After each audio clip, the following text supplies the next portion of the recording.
toutes les personnes actives, mes journées peuvent être très chargées. Mais il y a ces moments que j'affectionne particulièrement. Quand je me réhydrate avec Source Tanguy pour me reconnecter à une source inépuisable de bien-être. Je suis privilégiée de vivre ces moments uniques et authentiques qui me permettent de donner le meilleur de moi-même. Source Tanguy, plus que non minéral naturel, c'est une classe au-dessus. Attention, c'est peut-être qui passe juste à côté. Avec une première possibilité, ce centre dans la préparation, anticipation à la compétition par du continent africain.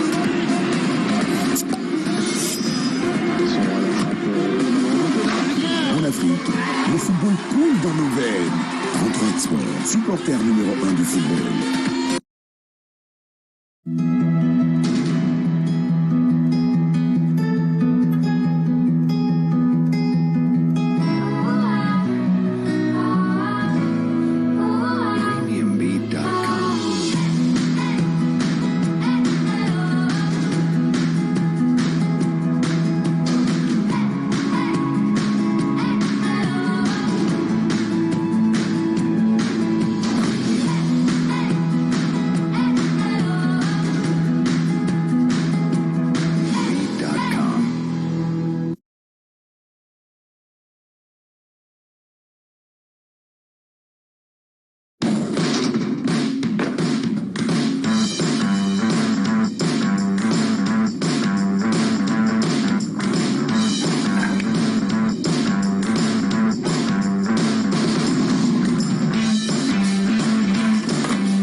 Faites le plein d'énergie pour en mettre plein la vue. XXL, c'est petit mais c'est puissant.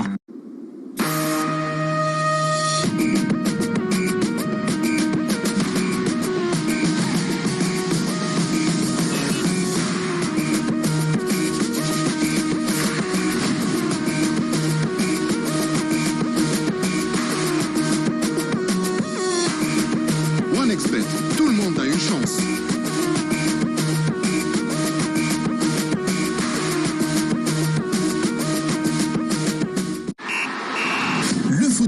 C'est partie de notre patrimoine.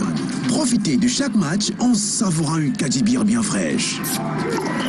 Kadibir, la bière officielle de la CAN Total Energy Cameroun 2021. À consommer avec modération, 21 ans et plus. Allez, bonsoir. Comme en 1972, 50 ans après, le Cameroun ne disputera pas la finale de la 33e édition de la Coupe d'Afrique Nations. La faute, bien sûr, à l'Égypte qui a eu raison des Lions indomptables au tir au but. Nous allons décrypter le match de ce soir, un match qui, les Camerounais avaient fondé beaucoup d'espoir, mais qui, au finish, n'a pas réussi aux Camerounais. Bonsoir, bienvenue à toutes et à tous. Avec moi, deux consultants pour nous permettre de démêler les chevaux. Un ancien joueur international professionnel. Bonsoir, bienvenue. Bonsoir Bouba, bonsoir à tous les téléspectateurs d'ici et d'ailleurs. Bonsoir en particulier, surtout ma désolation vis-à-vis de la personne d'un agent de force de l'ordre en service à la délégation qui parlait mordicus de la victoire du Cameroun. Je partage ce soir la désolation de tous les Camerounais et de tous les sympathisants des Lions indomptables d'ici et d'ailleurs. Voilà, visage très connu des téléspectateurs de Canal 2 International. Aimé Contrôle Nana, bonsoir, merci d'avoir accepté de venir à cette émission pour Cannes sur Coupe sur la 2. Avec nous, notre consultant permanent, Coris Piaté. Coris, bonsoir, bienvenue. Alors, bonsoir Bobby, bonsoir l'ensemble de nos millions de téléspectateurs. Vous avez parlé de 1972, j'ai envie d'ajouter, comme en 1992, le Cameroun est une fois de plus éliminé à l'étape des demi-finales, parce qu'il faut dire qu'en 1992 également, le Cameroun s'est fait éliminer en demi-finale par la Côte d'Ivoire. La Côte d'Ivoire qui ensuite l'avait emporté face au Ghana au tir au but également en finale. Donc une très grosse déception, hein, on doit se le dire d'ailleurs, le capitaine, c'est pour ça qu'il sera le principal accusé. Pourquoi? Moi je prends des exemples. Hein. Vous voyez, aujourd'hui, on avait en face deux entraîneurs. Ils sont d'ailleurs portugais. même si l'autre est né au Mozambique. Les deux sont portugais. Queiroz et Conceição. Queiroz est un entraîneur qui est venu pour gagner la CAN. Du moins pour le mois d'aujourd'hui, l'entraîneur égyptien a démontré par A plus B qu'il voulait absolument remporter ce match. Je vous prends des victoires. Vous avez vu Trezeguet entrer dès l'entame de la seconde période. Vous avez vu d'autres joueurs offensifs entrer dès la 55e, la 60e minute. Mais jusqu'à la 70e minute, on n'a pas fait de remplacement. Ben, on s'est dit, qu'est-ce qui se passe avec l'entraîneur? Surtout que beaucoup, très honnêtement, marchaient sur les jambes. C'était devenu compliqué. Parce Ils étaient carbonisés. Hein? C'est normal, Bobby, parce que pendant les premières 45 minutes, on a énormément donné. Malheureusement, une domination vraiment stérile, parce que quand on parle de domination, c'est pas comme si on a marché sur l'Égypte. C'était du 53 contre 47% en possession de balles, 10 tirs pour 3 seulement cadrés. Côté égyptien, on a quand même eu 7 tirs pour 1 tir cadré. Donc, c'était une domination, mais pas une domination proprement dite. C'est-à-dire que lorsqu'on parle même des tirs cadrés, en réalité, ce ne sont pas vraiment des tirs dangereux pour le gardien adverse. C'était quelques rares occasions, des tirs contrés et autres. Voilà ce qu'on a eu. Donc, en réalité, on a eu également un jeu tellement statique. Il n'y a pas eu beaucoup de mouvements. Et ce qui nous a conduit au résultat que nous avons eu. Maintenant, observez également l'équipe égyptienne. Vers la 80e minute, quand le coach a senti que, OK, comme on appuie sur l'accélérateur et qu'en face, on a du répondant, qu'est-ce qu'on fait? On a des atouts.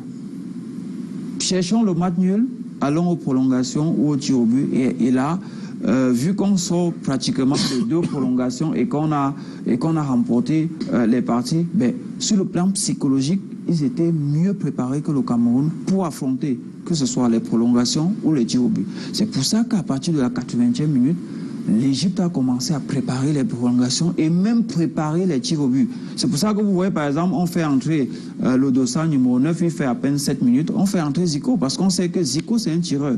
Et c'est lui qui a tiré le premier penalty égyptien. Mais côté camerounais, qu'est-ce qu'on a fait pour préparer ces prolongations? Qu'est-ce qu'on a fait pour préparer ces tirs au but? Mais rien du tout.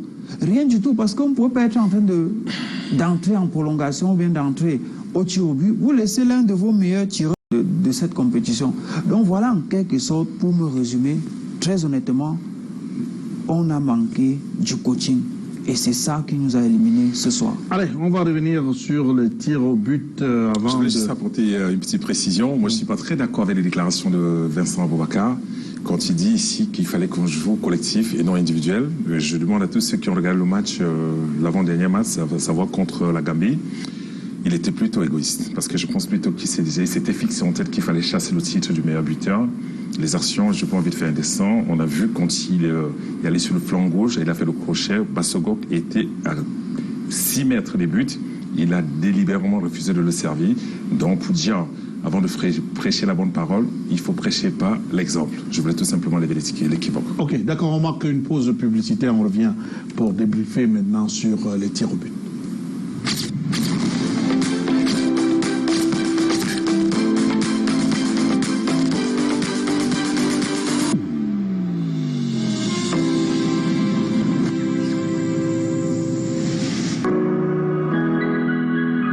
Les personnes actives, mes journées peuvent être très chargées. Mais il y a ces moments que j'affectionne particulièrement. Quand je me réhydrate avec Source Tanguy, pour me reconnecter à une source inépuisable de bien-être. Je suis privilégiée de vivre ces moments uniques et authentiques qui me permettent de donner le meilleur de moi-même. Source Tanguy, plus que non minéral naturel, c'est une classe au-dessus. Attention, ce piquet qui passe juste à côté. Avec une première possibilité, ce centre pour la préparation, anticipation à la compétition phare du continent africain.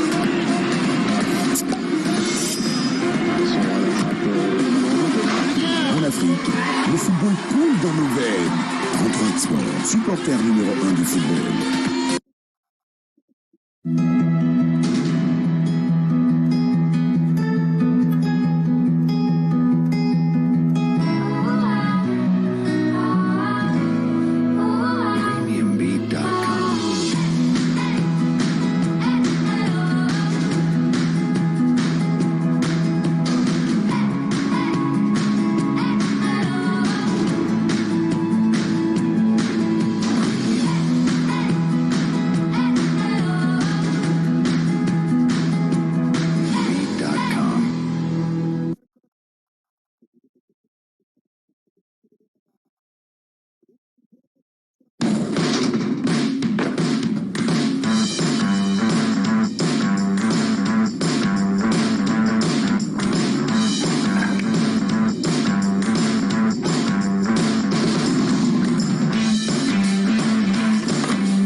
Faites le plein d'énergie pour en mettre plein la vue. XXL, c'est petit mais c'est puissant.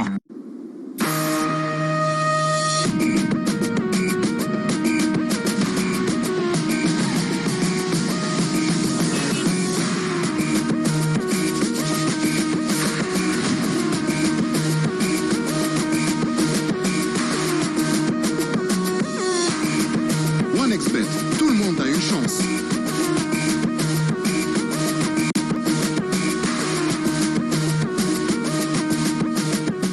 En pleine crise de la Covid-19 et de tous ses variants, des changements climatiques et de la pollution, la qualité de l'air n'a jamais été aussi importante. Et respirer de l'air pur dans les espaces fermés devient de plus en plus compliqué. Respirer l'air pur est vital pour la santé. Une étude financée sur l'efficacité des purificateurs d'air dans la lutte contre la Covid et de tout type de virus et bactéries. Le docteur Antoine Plahot, épidémiologiste et directeur de l'Institut de santé de Global Université à Genève, donne son avis là-dessus. On en a vraiment besoin, je dirais essentiellement dans les endroits où on ne peut pas assurer une ventilation correcte. Dans des écoles, des restaurants, des discothèques, des bars. Ce gérant va opter pour un purificateur d'air. Dans les 500 € par mois en location. C'est une charge supplémentaire, bien sûr, sachant qu'on a réduit la jauge. Mais bon, il faut bien commencer à un moment et pour s'apercevoir que tout s'améliore. En tout, 3000 capteurs et 2000 purificateurs vont être installés pour un coût total de 10 millions d'euros. On a été la première région en France à diffuser des purificateurs d'air. On est la première région en France à avoir fait un partenariat scientifique avec un bureau technique qui nous accompagne sur ces questions de qualité de l'air. Jean Lang, médecin et adjoint au maire de Mons, en charge de la santé, donne un avis très favorable sur les purificateurs d'air. Ce sont ce qu'on appelle des filtres HEPA qui ont été démontrés comme efficaces dans la filtration du virus, donc dans la protection, et donc qui permettent de recycler un air qui est lui-même débarrassé du virus. Et nous pensons que ça a apporté donc une sécurité sanitaire. Bonjour les enfants. Même Jean-Michel Blanquer, ministre de l'Éducation nationale, le recommande. Nous encourageons les collectivités pour les capteurs de CO2 et les purificateurs d'air. Cela fait d'ailleurs des mois que cela s'est amorcé. La responsable clientèle de la société Ibecom SARL, distributeur exclusif au Cameroun et en Afrique centrale des purificateurs d'air, nous donne de plus amples explications. Le SARS-CoV-2 se transmet essentiellement par voie aérienne et notamment par des micro-gouttelettes et des aérosols présents dans l'air qui, faute d'aération suffisante, ne se renouvellent pas et restent en suspension dans l'air pendant plusieurs heures et se diffusent sur plusieurs dizaines de mètres afin de renouveler l'air. Qui est concerné, pour répondre à votre question, ce sont tous les milieux clos, à savoir les hôpitaux. Ça, c'est aberrant même que des hôpitaux n'en soient pas munis, parce que c'est des endroits clos où les bactéries se développent à une vitesse exponentielle. Les plateaux télévision. Je vois d'ailleurs que Canal 2 est doté d'un purificateur d'air sur ses plateaux et même dans ses bureaux, afin de protéger ses intents, pour protéger les joueurs. Les salles des fêtes, les salles de réception, les voitures. Et nous avons un purificateur spécialement adapté aux voitures. Nous encourageons tout le monde à se munir d'un purificateur d'air afin de renouveler l'air. La santé n'a pas de prix. Protégeons-la. Voilà, retour sur ce plateau pour les 7 dernières minutes. On va dire une ou deux choses déjà sur la qualité des tireurs. On voit Mokoudi qui n'a pas l'habitude de tirer des pénaltys, à qui on confie un pénalty aussi important. Et puis à côté, il y a Jake Clinton qui est passé complètement à côté de cette compétition depuis le début, à qui on confie aussi une telle responsabilité. Ça donne à réfléchir. Tout à fait, Boba. Moi, je pense que tirer un penalty, c'est un capital de confiance, un certain état d'esprit, la sérénité. Et ces deux joueurs dont vous avez fait allusion n'ont rien dégagé de tel. Je commence par le dernier, à savoir Clinton J, qui a été très nonchalant. Je peux pas me priver de le dire ainsi. Vous avez vu le dernier match où il était face au gardien, soit lobé, soit lifté le ballon. Rien de tout ça. Je qualifie tout simplement de son attitude de nonchalance. Alors, il est sur le terrain où chaque action, il touchait le ballon comme si le ballon le brûlait les chaussures. Et l'entraîneur, une fois de plus, doit... Quand on arrive à l'étape des tirs au but, ce sont les joueurs qui prennent, on va dire quoi, l'engagement de tirer. Mais également, il y a des équipes où, lorsqu'on prépare une compétition comme celle-ci, on travaille ces tirs au but aux entraînements Et généralement, on a ces 5 ou ces 6 premiers tireurs. Quand on arrive à cette étape, ben voilà, on les désigne tout simplement. Maintenant, est-ce que on a travaillé les tirs au but côté camerounais? Je ne sais pas. Est-ce qu'on a travaillé? Parce que vous savez qu'à chaque fois, les entraînements n'étaient pas ouverts au public. C'est ces dernières 2 dernières séances d'entraînement qu'on a quand même ouvert les 15 premières minutes au public et à la presse. Donc, on ne sait pas si pendant les entraînements, on a quand même projeté qu'on pouvait aller au tir au but et on a travaillé ces tirs au but. On ne le sait pas. Maintenant, même ici à la phase, on ne sait pas si c'est l'entraîneur qui a désigné ces tireurs ou bien ces tireurs ont pris l'engagement. Mais moi, je le dis, en tant qu'observateur, je me dis, lorsqu'on arrive à une étape pareille dans une rencontre, logiquement, on doit donner ces tirs au but aux cadres d'une équipe. Et quand je parle des cadres, c'est ceux qui ont mouillé pratiquement le maillot dans la compétition. Franz Ambouanguissa, il est hors de question qu'il n'ait pas eu à tirer du moins le premier, le deuxième ou le troisième pénalty. Bon oui, Vincent Aboubakar, il a bien commencé. Donc vous comprenez, et à un moment donné également, j'ai dit nous avons raté le coaching parce que quand on approche les tirs au but, si vous avez vos tireurs, même si traînent la patte, ça ne sert à rien de les remplacer à moins 5 ou à moins 3 minutes. Je pense aux gars comme Toko et Kambi, ils devaient rester. Vous pensez que Mohamed Salah est resté jusqu'à la 120e minute? Pourquoi? Parce qu'on savait que c'était un atout quand on va aller au tir au but. C'est pour ça que je vous dis qu'on a eu aujourd'hui affaire à 2 coachs, un fin tacticien, je parle effectivement de Kéros, et de l'autre côté, tout simplement un entraîneur qui s'est dit, voilà, le destin va faire ce qu'il a fait et c'est tout. Donc, c'est très désolant, Bobby. On dit, les tirs au but sont un peu comme peut-être un jeu tombola où ça peut passer comme ça ne peut pas passer, mais dans chaque étape, dans un match de football, on doit se donner toutes les chances. Parce que moi, je pense que l'équipe égyptienne a préparé les tirs au but. C'est une équipe qui a préparé les tirs au but et c'est pas le hasard. C'est pas le hasard. Si cette équipe parvient à se qualifier face à la Côte d'Ivoire au tir au but et vient aujourd'hui éliminer le Cameroun au tir au but, ça veut tout simplement dire que c'est une équipe qui a intégré l'étape des tirs au but dans la préparation de son tournoi et dans la préparation de ses... Alors, les 5 dernières minutes, la finale, l'affiche, on connaît, ce sera le Sénégal contre l'Égypte. Une autre finale encore qui sera tout feu, tout flamme.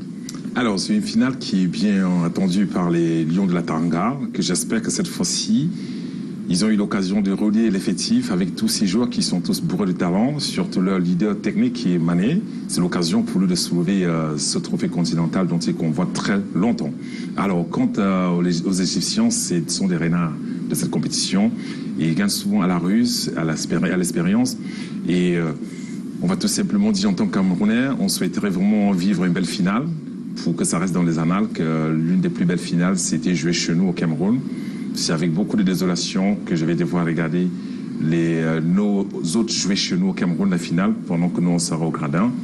Et moi je souhaite tout simplement que le meilleur gagne ce jour parce que nous sommes là pour accueillir les Africains et que le meilleur puisse gagner ce jour-là. Mané sera face à son coéquipier, Salah. Oui, ce sera un gros duel entre 2 coéquipiers évoluant du côté de Liverpool, mais ce sera également un match très compliqué pour le Sénégal parce qu'on aura en face quand même une équipe qui va disputer sa 10e finale. C'est énorme, c'est un record à tous les niveaux. Il faut dire que l'Égypte aujourd'hui disputait sa 14e demi-finale en 25 participations à la Coupe d'Afrique des Nations. Donc il n'y a que le Nigeria qui détenait encore ce record de 14 demi-finales. Donc ça va être un match très difficile. En face, on a une équipe très rusée, habituée à ce niveau de la compétition. De l'autre côté, on aura une équipe sénégalaise qui a une pression énorme sur ses épaules parce que de ce côté-là, très honnêtement, une défaite n'est pas permise, une défaite ne sera pas tolérée, un peu à l'image de la défaite du Cameroun ce soir. De ce côté, que ce soit le président de la République, que ce soit les anciens coéquipiers, anciens joueurs et anciens coéquipiers d'Aliou Cissé, on lui a dit tu nous ramènes le trophée ou tout simplement tu déposes le tablier. Donc vous comprenez que c'est une équipe sénégalaise qui sera sous pression, mais également on aura en face une équipe égyptienne qui sera également sous pression parce que c'est une équipe qui a déçu son peuple. Il y a 2 ans, il y a 3 ans de cela en Égypte en se faisant éliminer en 8e de finale. Donc les deux équipes auront à cœur de tout donner pour rentrer avec ce trophée. Mais moi, je dois sortir en disant qu'il faudrait qu'on apprenne à tirer des leçons dans notre pays. Et j'espère que cette élimination va faire en sorte qu'on tire réellement des leçons et qu'on écoute. Parce que le plus souvent, lorsque nous essayons de relever des insuffisances, on se dit pourquoi ces gens-là sont des antipatriotes, ils n'aiment pas X, ils n'aiment pas Z. Non, l'objectif pour nous, c'est que personne n'aime cette équipe nationale plus que nous. Lorsque nous décrions certains tas, nous décrions certains faits, c'est pour qu'on améliore et que notre équipe remporte ces matchs, se qualifie, remporte des trophées et autres. Vous savez, Bobby, voir l'Égypte à ce niveau de la compétition, pour moi, c'est pas une surprise. C'est pas une surprise parce que quand il y a 2 ans, du moins il y a 3 ans, lorsque cette équipe s'est faite éliminer en 8e de finale, ça a créé tout un tollé en Égypte et des sanctions ont suivi. C'est pas comme au Cameroun. Ça dit que du ministre des Sports au président de la fédération, au staff technique, tout le monde a été balayé. C'est pas, ça dit que on a dégagé les responsabilités et tout le monde a été balayé. On a rajeuni l'équipe. Vous avez vu des jeunes joueurs. Mustafa Mohamed de Galatasaray, Mahmoud de Stuttgart en Allemagne. Vous avez vu des jeunes joueurs qui ont intégré l'équipe et c'est ces jeunes joueurs qui ont intégré l'équipe il y a 2 ans, il y a 3 ans, qui ont gagné en maturité, qui ont gagné en expérience, qui ont produit ce que nous avons vu aujourd'hui, bon, du moins ce que nous avons vu tout le long de cette compétition. Et les contrôles, on va prendre rendez-vous pour la finale, c'est terminé. Tout à fait. Je voulais tout simplement inviter le président de la Fédération camerounaise de football à prendre ses responsabilités et faire ce qu'il faut faire pour qu'on prépare les prochaines échéances des Lions Indomptables. Un petit bonsoir amical en guise de réconfort à l'un des supporters des Lions Indomptables, Monsieur Evan Tifo, qui est inconsolable ce soir. Bonsoir à tous. Voilà. Peut-être rappeler aussi, Boubi, qu'il y a quand même un match de classement qui va suivre ce samedi à 20h au stade Amadou Ahidjo. Bon, on espère que les Lions vont quand même copier l'exemple de leurs aînés qui avaient quand même réussi à remporter ce match de classement face à la République démocratique du Congo qui s'appelait le Zaïre à l'époque. Alors, ce match de classement, ce sera face aux étalons du Burkina Faso que les Lions avaient gagné en match d'ouverture.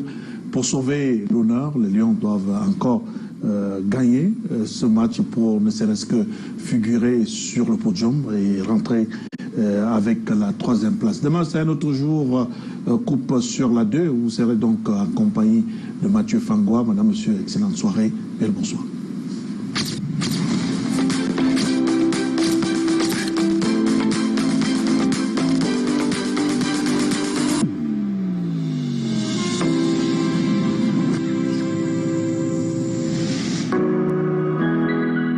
Comme toutes les personnes actives, mes journées peuvent être très chargées.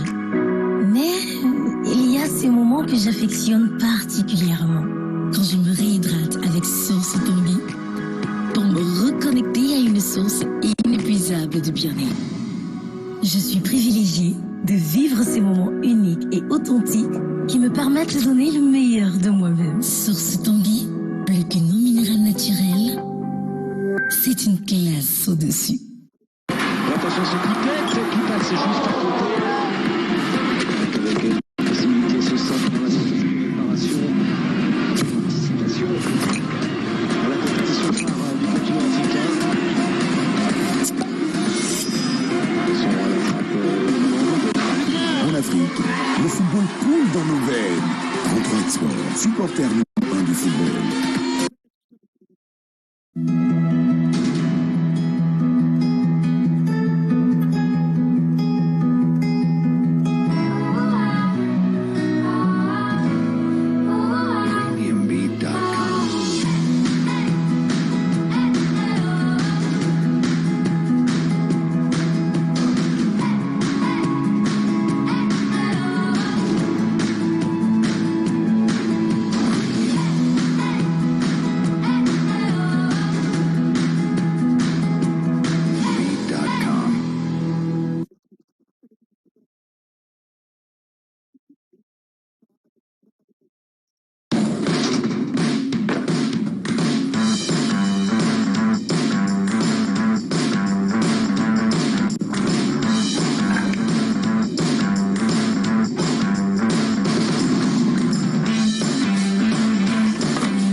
XXL, faites le plein d'énergie pour en mettre plein la vue. XXL, c'est petit mais c'est puissant.